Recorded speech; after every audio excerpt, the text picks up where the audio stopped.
प्रणाम मित्रों। ईश्वर ने प्रत्येक मनुष्य को तीन अत्यंत बहुमूल्य संपदाएं प्रदान की हैं: समय, ज्ञान और धन।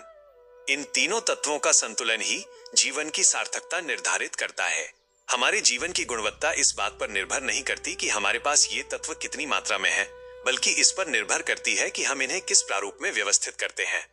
समय वो कच्चा माल है जिससे हम या तो केवल अस्थायी भौतिक संपदा निर्मित कर सकते हैं या फिर स्थायी आत्मिक शांति। सामान्यतः मनुष्य अपने जीवन का स्वर्णिम समय केवल धन के संचय में व्यतीत कर देता है। वो सुख सुविधाओं और क्षणभंगुर इच्छाओं की पूर्ति के पीछे भागता रहता है, जहां अंततः उसे ज्ञात होता है कि धन तो है, किंतु उसे भोगने का बोध और समय दोनों ही शेष नहीं रहे।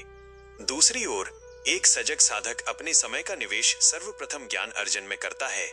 ज्ञान वो प्रकाश है जो हमें यह सिखाता है कि समय और धन का सदुपयोग कैसे किया जाए।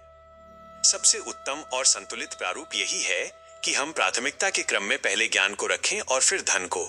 जब हम समय को ज्ञानार्जन में लगाते हैं तो हमारे भीतर वो विवेक जागृत होता है जो धनार्जन को भी एक पवित्र कर्म बना देता है। ज्ञान के अभाव में कमाया गया धन केवल तृष्णा और अशांति बढ़ाता है, जबकि ज्ञान के आधार पर प्राप्त उपलब्धियां जीवन में स्थायित्व और गहरी संतुष्टि लाती हैं। यदि हम समय को केवल धन के लिए सुरक्षित रखेंगे तो जीवन के अंत में हमारे पास भौतिक वस्तुएं तो होंगी, किंतु उन अनुभवों और समझ की कमी होगी जो जीवन को वास्तव में जीने योग्य बनाते हैं। साधकों के लिए आत्मचिंतन हेतु प्रश्न: क्या आप अपने 24 घंटों का अधिकांश भाग केवल उन वस्तुओं को पाने में लगा रहे हैं जो अंततः छूट जानी है?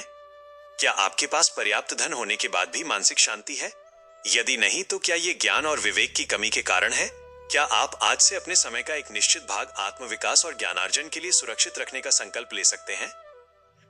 समय का सही नियोजन ही भाग्य का निर्माण है। जब हम ज्ञान को धन से ऊपर स्थान देते हैं, तब हम अभाव में भी समृद्ध रहते हैं। सृष्टि आपको समय के सदुपयोग की शक्ति और श्रेष्ठ प्रारूप चुनने का विवेक प्रदान करे।